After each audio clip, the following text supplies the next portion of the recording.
வணக்கம் நண்பர்களே. நேற்றைய வழக்கை இன்று தொடர்கின்றேன்.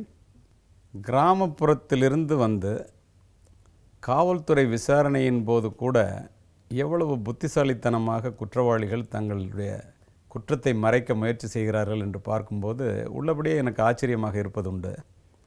இந்த வழக்கிலே தந்தையும் மகனும் குற்றத்தை ஒப்புக்கொண்ட பிறகு நகையை நம்ம மீட்டாகணுமே. 2 கிலோ எடையுள்ள நகைகள் திருட்டு போயிருக்கு. அந்த நகை எங்கே இருக்குதுன்னு கேட்டேன் நான். அப்பாவும் மகனும் சேர்ந்து சொன்னாங்க, எங்கள் வீட்டில் பின்னால் தோட்டத்தில் குழி தோண்டி அதில் புதைச்சி வச்சுருக்கேன் சார். எதிலடா நகையை போட்டு புதைச்சி வச்சுருக்கேன்னு கேட்டேன். கொலை நடந்த இடத்திலே இருந்த தலையணை, அந்த தலையணையில் உரையை எடுத்து அந்த தலையணை உரைக்குள்ளே நகையெல்லாம் போட்டு கட்டி எடுத்துகிட்டு வந்தோன்னு சொன்னால் அது உண்மை. என்னென்னா அங்கே பார்க்கும்போது தலையணைகள் உரை இல்லாமல் இருந்ததோடு மட்டும் இல்லாமல் அந்த தலையணையை வச்சு தான் அவன் சஃபகேஷனுக்கு மூக்கை வச்சு அமுக்கி மூச்சு விட முடியாமல் 2 பேரையும் கொலை பண்ணுறான். அப்படி கொலை பண்ணும்போது அந்த தலையணை பிஞ்சிருது. அதில் இருந்த பஞ்செல்லாம் வெளியில் கிடந்துச்சு அந்த ரூம் பூரா. முதல்ல செல்லப்பனை அப்பாவும் பையனும் சேர்ந்து எப்படா கொலை பண்ணிங்கன்னு கேட்டேன். செல்லப்பன் டிவி பார்த்துட்டு இருக்கும்போது இங்கேருந்து 2 பேரும் போகிறான். போனோன்னே ஒன்றுமே சொல்லாமல் அவனை அப்படியே படுக்கையில் படுத்துக்கிட்டு குப்புறப்படுத்திட்டு டிவி பார்த்துட்ருக்கான். அவனை அப்படியே வச்சு அமுக்கி மூச்சு விட முடியாமல் அவன் தண்ணி போட்டிருந்ததுனால அவனால் எதுவுமே பண்ண முடியல. ஈஸியாக கொண்டுட்டாங்க. இந்த ஸ்கஃப்லிங்கில் அந்த சத்தம் கேட்டு உள்ளே படுத்திருந்த செல்லப்பனுடைய மகன் ராஜு எட்டி வெளியில் பார்க்குறான். இவன் 2 பேரும் அப்படியே அவனை படுக்கையில் தள்ளி அப்பாவும் பிள்ளையும் சேர்ந்து அதே மாதிரி தலையணையை போட்டு கொள்கிறாங்க. அவன் இளமையில் முறுக்கில் இவங்களோட ஸ்கஃபில் பண்ணி சண்டை போடுறான்.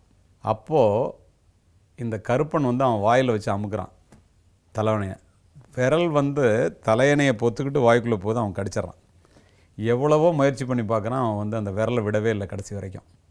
இவன் சொல்கிறான், அந்த கொலை செய்த பிறகு தான் என்னுடைய விரலை அவனுடைய வாயிலிருந்து எடுக்க முடிஞ்சிச்சு. அவ்வளோ கடிச்சிட்டான் சார். எவ்வளவோ கஷ்டப்பட்டு அடித்தேன் சார். ஆனால் பாதி விரல் அவன் வாய்க்குள்ளே போயிடுச்சு. ஏண்டா இது அப்போ சொல்லலை அப்படின்னு அப்போவே அவன் சொல்கிறான். காயம்பட்டுருக்குன்னு சொல்லி அங்கே இருக்கிற தலையணை இன்னொரு தலையனுடைய உரையை கையில் கட்டிட்டு அவன் வெளியில் வந்துட்டான். விரல் போனதை அப்பாட்ட காயம்பட்டுருக்குன்னு தான் சொன்னான். ஹாஸ்பிட்டலில் தான் அப்பா பார்க்குறான் அவன் விரல் இல்லைங்கிறத. ஆனால் அவ்வளோ துடிச்சு போயிட்டான். இதை நகை எங்கே இருக்குதுன்னு கேட்டோன்னே 2 பேரும் வேறு வழி இல்லாமல் குற்றத்தை ஒப்புக்கொண்டு மாட்டிக்கொண்ட காரணத்தினால் நகை பின்னாடி தலையணை உரையில் வச்சு போட்டி உள்ள குழி தோண்டி புதைச்சி வச்சுருக்கேன்னு சொன்னான். சரின்னு அங்கே போனால் உள்ளபடியே அந்த இடத்துல போய் ஒரு குச்சி ஊனி வச்சுருக்கான் அடையாளத்துக்கு. ராத்திரியில் போகிறோம். பெட்ரோமாக்ஸ் லைட்லாம் கொண்டு வர சொல்லி தோண்டி பையோடு எடுத்தால் அதில் 1 கிலோ நகை தான் இருக்குது. ஏன்டா 1 கிலோ நகை தான் இருக்குது, 2 கிலோவில் காண போச்சுன்னா முதல்ல இல்லை அவ்வளோதான் இருந்துச்சுலாம் சொன்னான் அப்பன். ஏன்னா அப்பனுக்கே தெரியல என்ன நடந்துச்சுன்னு. பையன்கிட்ட கொடுத்து புதைக்க சொல்லியிருக்கான். தந்தை 8 அடி பாய்ந்தால் குட்டி 16 அடி பாயும் என்பதைப் போல் இந்த அப்பாவுக்கே தெரியாமல் அதில் பாதி நகையை இவன் எடுத்து தன்னுடைய மனைவிகிட்ட கொண்டு போய் பக்கத்து வீட்டில் கொடுத்துட்டான். யார் புள்ள. அதுக்கப்புறம் 2 கிலோவுக்கு 1 கிலோ தான் இருக்குதுன்னு சொல்லி அவனை விசாரித்த பிறகு அவன் பக்கத்தில் தன்னுடைய மனைவியிடம் இருப்பதை கொண்டு போய் காண்பிக்கின்றான். அப்புறம் அந்த மீதி உள்ள நகையையும் ரெக்கவரி பண்ணி ஏன்டா இந்த கொலை நடந்துச்சு, ஏன் கொலை பண்ணுற அளவுக்கு போனேன் அப்படின்னு விசாரிக்கும்போது அந்த செல்லப்பனும் இந்த காளியும் ஆளுக்கு 5 லட்ச ரூபா போட்டு பிஸ்னஸ் பண்ணியிருக்காங்க. அப்படி பிஸ்னஸ் பண்ணுகின்ற நேரத்தில் அடிக்கடி இந்த 2 பேரும் ஒன்றா தொழில் செய்கிறதுனால காளி செல்லப்பனுடைய வீட்டுக்கு போவது வழக்கம். அப்போது காளி செல்லப்பனுடைய மனைவிகிட்ட போய் உட்காந்து ரொம்ப நேரம் பேசுகிறது வழக்கம். உண்மையிலேயே அந்த பெண் தவறான பெண் இல்லை என்று இவன் கூறுகிறான். இதை பார்த்த செல்லப்பன் அவன் ரொம்ப கொஞ்சம் வயசானவன், உடல் பெரிய பருமனானவன்.